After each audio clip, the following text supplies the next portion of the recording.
নেতা ডাকসুর ভিপি বিভিন্ন সেমিনারে তারা দাওয়াত দিতে পারে, আমাকে ডাকতে পারে, তো আমি কি যাব না? এটা আপনাদের অসুবিধার কোথায়? কারণ ওরা দেশের বিরুদ্ধে ষড়যন্ত্র করছে, আপনি জানেন। ওদের ওখানে যাওয়া যাবে না। তারপরে আবার ইউরোপীয় ইউনিয়নের একটা মিটিং এ গিয়েছিলাম। অরণি সীমন্তী খান ছিল সেই সময়। আমার ধারণা অরণিকেও হুমকি টুমকি দিয়েছিল, যার ফলে অরণি আর পরের কোন মিটিং কিংবা খুব অ্যাক্টিভিটিস এর মধ্যে ছিল না। শেষ পর তার আগ্রহ ছিল, আমি যে খুবই সাহসী একজন আমাদের সহপাঠী ছিল, ঢাকা ইউনিভার্সিটির জেনেটিক্স থেকে পড়াশোনা করেছিল, ওই সময় ডাকসু নির্বাচন করেছিল। পরে সে একটু ইঙ্গিত দিয়েছিল যে একটু সমস্যা হয়েছে, মানে একটা মিটিং করার ফলেও এজেন্সির এত তৎপরতা ছিল যে সেটা নিয়েও তাদের সমস্যা ছিল। এবং আমি যখন ঢাকার বাইরে কিছু প্রোগ্রাম করার সিদ্ধান্ত নিয়েছিলাম, তখন এনএসআই ডেপুটি ডাইরেক্টর তাদের পর্যায়ে তারা ডিরেক্ট এসে বলেছে, আপনি যেখানে যাবেন সেখানে হামলা হবে। আপনাকে ব্রাহ্মণবাড়িয়াতে ট্রায়াল ফেস ছিল, আপনাকে ফিজিক্যাল আক্রমণ করা হয় নাই, কিন্তু এরপর যদি আপনি আমাদের কনসেন্ট ছাড়া কোথাও যান, আপনাকে আক্রমণ করা হবে। আপনি যাবেন, জাতীয় পার্টির মতো প্রোগ্রাম করবে, লোক থাকবে, রাস্তার দুই পাশে লোক আপনাকে ওয়েলকাম করবে, কিন্তু আমাদের কনসার্ন নিয়ে আপনাকে যেতে হবে। আমি তো এই রাজনীতি করতে চাই নাই, আমি কেন আপনাদের কনসার্ন নিয়ে যাবো? আমি একজন ছাত্র নেতা, আমি গার্মেন্টস শ্রমিকদের পাশে দাঁড়াবো, আমি ওই সাঁওতালদের পাশে দাঁড়াবো, আমি সেখানে তাদের কথা শুনবো, আমি কেন আপনাদের সাথে যাব? আপনাদের কথায় আমার যেতে হবে। তারপরে ব্রাহ্মণবাড়িয়ার পরে 2019 সালের 26-এ সম্ভবত মে বগুড়াতে আমি গিয়েছিলাম। সেখানে দেখেছিলেন যে কিভাবে আমার উপরে আক্রমণটা হয়েছে। বগুড়ার পরে ইভেন আমার নিজের উপজেলায়, এখন তো এটা অনেকে বলবো, আচ্ছা তাহলে তার উপজেলায় তার রাজনৈতিক বেস নাই, তার অবস্থান নাই। একদিকে পুলিশ তাদের পক্ষে, সমস্ত রাষ্ট্রীয় প্রতিষ্ঠান থেকে শুরু করে সমাজে ওই যে একটা বড় বেনিফিশিয়ারি তৈরি করেছে রুট লেভেলের রাজনীতিতে। ওই যে আপনার টিআর কাবিখা বলেন, বয়স্ক ভাতা, বিধবা ভাতা, বিভিন্ন ধরনের সহযোগিতা, এটা একটা বড় বেনিফিশিয়ারি গ্রুপ তৈরি করে তারা এই ফ্যাসিবাদ কায়েম করা কিংবা এই রাজনীতিটা করছে। কিংবা এটা প্রিভিয়াস সরকারও কেন রাজনীতি যেটা বলছে যে অনেকে, যে রাজনীতি যে টাকা আয়ের পথ, এটা যদি বন্ধ হয়ে যায় 90% লোক রাজনীতি ছেড়ে দেবে, এটা একটা বাস্তবতা। ম্যাক্সিমাম লোক রাজনীতি আমাদের দেশের প্রেক্ষাপটে রাজনীতি করে টাকা পয়সা ইনকামের জন্য, সহজে ধনী হওয়ার জন্য। রাজনীতি করলে সরকারে গেলে বিভিন্ন প্রজেক্ট নেওয়া যায়, সরকারি সুবিধা নেওয়া যায়, এবং এলাকায় আপনার যা ইচ্ছা তাই করা যায় নিয়ম নীতির বাইরে থেকে। তো সেই জায়গা থেকে আমার এলাকা তো আক্রমণের শিকার হলাম। এইবার পার্থক্যতেও আমাদের রিমান্ড পার্টনার ছিলেন, তিনি তো নিজ চোখে দেখেছেন যে আমাকে, মানে তাদের ব্যক্তিগত ক্ষোভ, বিসিএস যে অফিসার, এএসপি, এডিসি, তাদের যে মানে সরি টু সে যে আপনাদের বোঝার জন্য যে শালা তুই শেখ হাসিনারে গালিগালাজ করস কেন?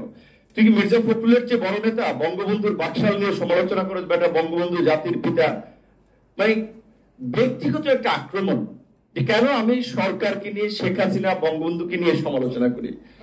এবং একটা পরিস্থিতি হয়েছে, পার্থক্য দেখেছে যে ওখানে একজন এডিসি ছিল, এডিসি অ্যাডমিন, নাম শাহিন শাহ, চাঁদপুর বাড়ি। তিনি আসলে সমস্ত ওখানকার সিনিয়র লিডাররা তটস্থ হয়ে যেত, বিকজ তার যে আচরণ, বিহেভিয়ার। তখন পার্থ ভাই অনেক কিছু বলতে পারত, তুই খাতার নিচে যা, ওইদিকে থাক, তোরে ডাকবে। কারণ ওই আমাদেরকে 2-3 বার করে ডেকে নিচ্ছিল এবং নিয়ে তো ওই যে টর্চার এবং ঝুলানো। আমি তো এটা ফার্স্ট এক্সপিরিয়েন্স হয়েছি। আমি তখন বুঝতে পেরেছি আসলে ছাত্র দল, যুব দল, জামাত, শিবির যারা 15 বছরে এই রিমান্ড এবং এই অত্যাচার নির্যাতন সহ্য করেছে, তারা কি পরিস্থিতির মধ্যে দিয়ে গেছে আল্লাহ জানে। তো এই অত্যাচার নির্যাতনের গল্প মোটামুটি সবাই অনেক কিছু এখন এক্সপোজ হচ্ছে, জানেন। আয়নাঘরের মতো কাহিনী, রেজওয়ান আপা বলেছে আয়নাঘর থাকবেন, এটা রেজওয়ান আপা বলেছেন। ওনাদের গভর্নমেন্ট একটা ইন্টারিম গভর্নমেন্ট, পারফরমেন্স বেস ওনাদের অটো রিনিউয়াল কিংবা রিনিউয়াল হবে, কতদিন থাকবে সেটা আমরা জানি না। সে বলেছে থাকবে, পরবর্তী পলিটিক্যাল গভর্নমেন্ট আসলে আদৌ তারা আসলে আপনার এই আয়নাঘর মানে শেষ করে কিনা সেটা আমরা জানি না। কিন্তু ওই যে বলছেন যে তাদের স্বপ্ন বাস্তবতা, তো আমাদের স্বপ্ন হচ্ছে এটাই, আমরা চাই যে যে পরিস্থিতির মধ্যে দিয়ে, যে নির্যাতন নিপীড়নের মধ্যে দিয়ে গত 1.5 দশক, শুধু 1.5 দশক না, অত্যাচার নির্যাতন শুধু 1.5 দশক হয়েছে এটা না, তার আগের গভর্নমেন্টের আমল হয়েছে। দেশ স্বাধীনের পরপরই 72 থেকে 75 কি ঘটনা ঘটেছে সেগুলো তো আপনারা জানেন। সুতরাং বাংলাদেশের গত 53 বছরই নির্যাতন নিপীড়ন নিষ্পেষণ হয়েছে, হয়তো গত 15 বছর সেটা প্রকট আকার ধারণ করেছে। কাজে ওই যে আমাদের এই তরুণ বন্ধুদের যে আপনার এজেন্ডাটা ছিল শেষ দিকে এসে, যে ফ্যাসিবাদী ব্যবস্থার বিলোপ এবং নতুন রাজনৈতিক বন্দোবস্ত, তো তো এই ফ্যাসিবাদী ব্যবস্থা যেন আর তৈরি না হতে পারে, সেজন্য রাষ্ট্রের মৌলিক কাঠামোতে যদি পরিবর্তন না হয় তাহলে আসলে জেলেও সেই কথা হবে। এখানে বদুল আলম মজুমদার সাহেব আছেন, তারা একটা ইনক্লুসিভ পার্লামেন্টের জন্য অনেক আগে থেকে, এখন তিনি দায়িত্ব পেয়েছেন, তার আগে থেকেই সংখ্যানুপাতিক নির্বাচনের কথা বলছেন। আমরা বলছি প্রপোর্শনাল ইলেকশন সিস্টেম একটা ভালো প্রক্রিয়া হতে পারে। এক পার্টি 34% ভোট পেয়ে সরকার গঠন করছে, আরেকজনে 32% ভোট পাচ্ছে, তার কোনো দামই নেই। সেক্ষেত্রে এই ধরনের যে মানে একটা পাওয়ার ব্যালেন্স, শুধু প্রধানমন্ত্রী কিংবা রাষ্ট্রপতির ক্ষমতার ভারসাম্য আপনার করলেই সব শেষ হয়ে যাবে।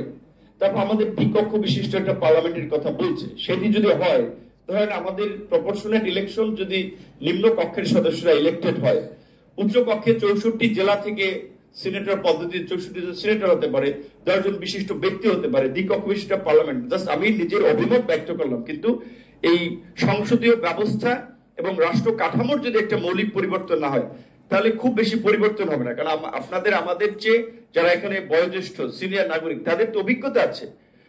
গত 91 পরে 33 বছর পার্লামেন্ট মানে রাষ্ট্র শাসন করেছে দুটো মেজর পলিটিক্যাল পার্টি, তাদের রাষ্ট্র পরিচালনার পদ্ধতিগত প্রক্রিয়া খুব বেশি পরিবর্তন ছিল না। দুর্নীতি, লুটপাট, দুঃশাসন কায়েম করা বলেন, দলীয় আধিপত্য বলেন, এটা সেম ছিল। সেই জায়গা থেকে আমরা যদি এই যে সময়টা পেয়েছি, যেটা মামুন আব্দুল্লাহ ভাই বললেন, বাংলাদেশের এই 53 বছরে আমরা এই একটা সময় পেয়েছি এবং এটা রিয়েলিটি।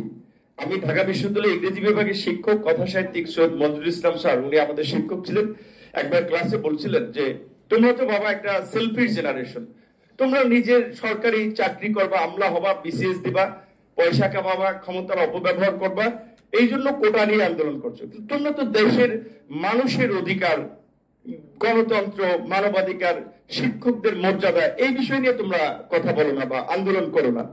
শিক্ষকরা শহীদ মিনারে বেতন বা তাদের বৈষম্যের কথা বলতে এসে তাদের উপরে গরম পানি মারে, তোমরা ছাত্র তো সেটা নিয়ে প্রতিক্রিয়া দেখাও না। কথা তো বাস্তব। আমরা তো আসলে একটা বিশেষ যে আমলা হবো, ক্ষমতা ভোগ করব, টাকা পয়সা কামাবো, এই জন্যই তো আমরা আমলা অর্জন তো বিসিএস এর একটা জায়গা থেকে আমরা কোটার আন্দোলনটা শুরু করেছিলাম। That's reality. সেখান থেকে যখন আমাদের মনে হয়েছে যে আমাদের মানসিকতার একটা চিন্তার পরিবর্তন করা দরকার, সেখানে আমরা কিন্তু 18 সালে আন্দোলনটা তো তখন আমরা শুরু করেছিলাম, সেই সময় সফল হওয়ার পরে আমরা কিন্তু তখন রাজনৈতিক প্রক্রিয়া শুরু করেছি। এই দেশ সংস্কার করার জন্য, রাজনীতিতে পরিবর্তন আনার জন্য অবশ্যই রাজনীতি করতে হবে। কেন তরুণরা রাজনীতি বিমুখ হচ্ছে? সবাই পত্রিকায় কলাম লেখছে, টক শোতে কথা বলছে যে তরুণরা রাজনীতিতে আসছে না। কিভাবে আসবে? একটা ফ্যামিলির লোক যদি দেখে রাজনীতি করার কারণে একটা মেয়ের কাপড় ধরে রাস্তায় টানা হয়, একটা ছেলেকে কাপড় চুপড় টেনে হিস্ট্রে পুলিশ তাকে নিয়ে যায়। আপনারা দেখেছেন নিশ্চয়ই, ছাত্রদলের একজন নেতা প্রেস ক্লাবের একটি প্রোগ্রাম থেকে মির্জা ফখরুল সাহেব, বিএনপির মহাসচিব, তার পাশ থেকে মনে হচ্ছে আপনার ঈগল পাখি কিংবা অন্য কোনো হিংস্র জন্তু যেভাবে শিকার ধরে, ঠিক সেইভাবে ডিবির লোকেরা টেনে নিয়ে যাচ্ছে। এগুলো দেখার পরে তো কোন ফ্যামিলির লোকজন চায় না যে তার পরিবার রাজনীতি করুক। আমার গ্রেপ্তারের পরে আমার স্ত্রী কিংবা আমার ছোট কন্যা, তাদের যে পরিস্থিতি, আমার পরিবার, আমি যেটা বলেছি, আমার দুটো বাচ্চা একটা মানসিক ট্রমার মধ্যে দিয়ে, যে আমার বড় বাচ্চা পুলিশ দেখলে এখনো কিন্তু ভয় পায়, বিকজ সে দেখেছে যে পুলিশের যে বিহেভিয়ার, কিভাবে দরজা ভেঙে টেনে নিয়ে এসেছে ওখান থেকে। তো এই যে আমাদের দেশে অনেকগুলো তো আইন আছে, সুন্দর সুন্দর আইন আছে, 24 ঘন্টার মধ্যে কোর্টে প্রডিউস করতে হবে, গেলে একটা ওয়ারেন্ট দেখাতে হবে। এই আইনের কি প্রয়োগ ছিল? গত আমরা 15 বছরের কথা বলছি, পাশাপাশি তার আগেও যদি দেখি আমরা এটার কি ফুল প্রয়োগ ছিল না।